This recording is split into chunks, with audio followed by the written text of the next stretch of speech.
بسم اللہ الرحمن الرحیم۔ ناظرین کرام، بنی اسرائیل میں برسیسا نامی ایک راہب تھا۔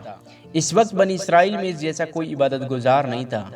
اس نے ایک عبادت خانہ بنایا ہوا تھا، وہ اسی میں عبادت میں مست رہتا تھا۔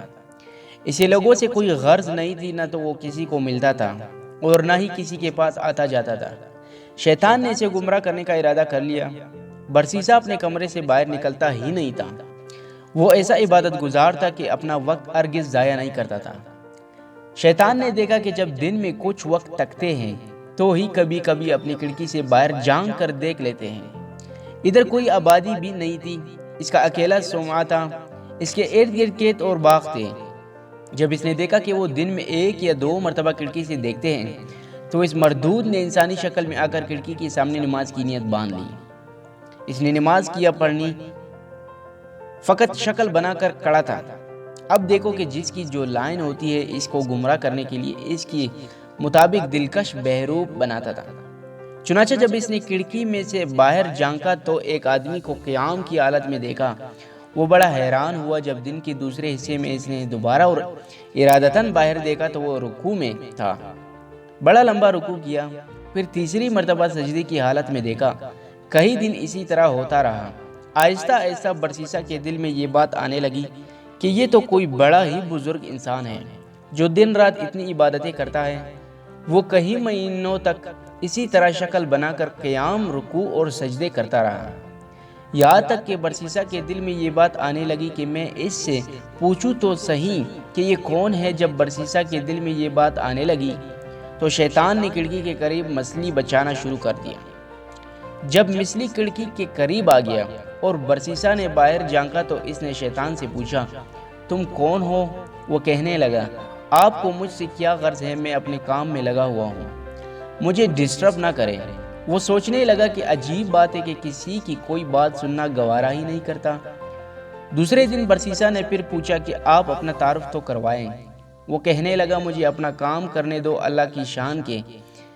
ایک دن بارش ہونے لگی۔ وہ بارش میں بھی نماز کی شکل بنا کر کھڑا ہو گیا۔ برسیسا کے دل میں بات آئی کہ جب یہ اتنا عبادت گزار ہے کہ اس نے بارش کی بھی کوئی پرواہ نہیں کی، کیوں نہ میں اچھے اخلاق کا مظاہرہ کروں اور اس سے کہوں کہ میاں اندر جاؤ۔ چنانچہ اس نے شیطان کو پیشکش کی کہ باہر بارش ہو رہی ہے، تم اندر آ جاؤ۔ وہ جواب میں کہنے لگا، ٹھیک ہے، مومن کی دعوت قبول کر لینی چاہیے، لہٰذا میں آپ کی دعوت قبول کر لیتا ہوں۔ وہ چاہتا ہی یہی تھا۔ چنانچہ اس نے کمرے میں آ کر نماز کی نیت باندھ لی۔ وہ کئی مہینوں تک اس کے کمرے میں عبادت کی شکل بناتا رہا۔ وہ دراصل عبادت نہیں کر رہا تھا، فقط نماز کی شکل بنا رہا تھا، لیکن دوسرا یہی سمجھ رہا تھا کہ وہ نماز پڑھ رہا ہے۔ اس کو نماز سے کیا غرض تھی؟ وہ تو اپنے مشن پر تھا۔ جب کئی مہینے گزر گئے تو برسیسا نے اسے واقعی بہت بڑا بزرگ سمجھنا شروع کر دیا اور اس کے دل میں اس کی عقیدت پیدا ہونا شروع ہو گئی۔ اتنے عرصے کے بعد شیطان برسیسا سے کہنے لگا کہ اب میرا سال پورا ہو چکا ہے، لہٰذا میں اب یہاں سے جاتا ہوں۔ میرا مقام کہیں اور ہے اور روانہ ہوتے وقت ویسے ہی دل نرم ہو چکا تھا، لہٰذا وہ برسیسا سے کہنے لگا، اچھا میں آپ کو جاتے جاتے ایک ایسا تحفہ دے جاتا ہوں جو مجھے اپنے بڑوں سے ملا تھا۔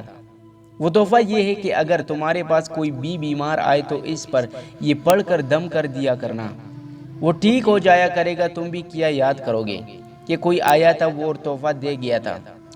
برسیسا نے کہا، مجھے اس کی کوئی ضرورت نہیں۔ وہ کہنے لگا کہ ہمیں یہ نعمت طویل مدت کی محنت کے بعد ملی ہے، میں وہ نعمت تمہیں تحفے میں دے رہا ہوں اور تم انکار کر رہے ہو تو بڑے نالائق انسان ہو۔ یہ سن کر برسیسا کہنے لگا، اچھا جی، مجھے بھی سکھا ہی دیں۔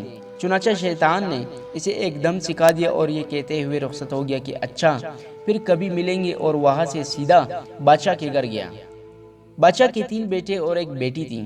شیطان نے جا کر اس بیٹی پر اثر ڈالا اور وہ مجنونہ سی بن گئی۔ وہ خوبصورت اور پڑھی لکھی لڑکی تھی، لیکن شیطان کے اثر سے اسے دورے پڑنا شروع ہو گئے۔ بادشاہ نے اس کے علاج کے لیے حکیم اور ڈاکٹر بلوا لیے گئے۔ کئی دنوں تک وہ اس کا علاج کرتے رہے لیکن کوئی فائدہ نہ ہوا۔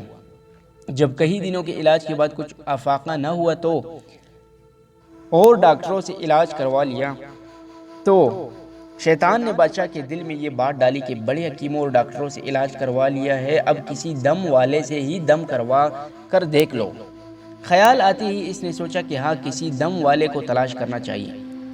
چنانچہ اس نے اپنے سرکاری برقارے بھیجے تاکہ وہ پتہ کر کے آئے کہ اس وقت سب سے زیادہ نیک بندہ کون ہے۔ سب نے کہا کہ اس وقت سب سے زیادہ نیک آدمی تو برسیسا ہے اور وہ تو کسی سے ملتا ہی نہیں۔ بادشاہ نے کہا کہ اگر وہ کسی سے نہیں ملتا تو ان کے پاس جا کر میری طرف سے درخواست کرو کہ ہم آپ کے پاس آ جاتے ہیں۔ کچھ آدمی برسیسا کے پاس گئے۔ اس نے انہیں دیکھ کر کہا کہ آپ مجھے ڈسٹرب کرنے کیوں آئے ہیں؟ انہوں نے کہا کہ بادشاہ کی بیٹی بیمار ہے، حکیموں اور ڈاکٹروں سے بڑا علاج کروایا ہے لیکن کوئی فائدہ نہیں ہوا۔ بادشاہ چاہتے ہیں کہ آپ بے شک یہاں نہ آئیں تاکہ آپ کی عبادت میں خلل نہ آئے۔ ہم آپ کے پاس بچی کو لے کر آ جاتے ہیں، آپ یہی اس بچی کو دم کر دینا، ہمیں امید ہے کہ آپ کے دم کرنے سے وہ ٹھیک ہو جائے گی۔ اس کے دل میں ایک خیال آیا کہ ہاں میں نے ایک دم سیکھا تو ہے، اس دم کو آزمانے کا یہ اچھا موقع ہے، چلو یہ تو پتہ چل جائے گا کہ وہ دم ٹھیک بھی ہے یا نہیں۔ چنانچہ اس نے ان لوگوں کو بادشاہ کی بیٹی کو لانے کی اجازت دے دی۔ بادشاہ اپنی بیٹی کو لے کر برسیسا کے پاس آ گیا۔ اس نے جیسے ہی دم کیا وہ فوراً ٹھیک ہو گئی۔ مرض بھی شیطان نے لگایا تھا اور دم بھی اسی نے بتایا تھا۔ ناظرین کرام، چینل کو سبسکرائب کرنا مت بھولیے گا۔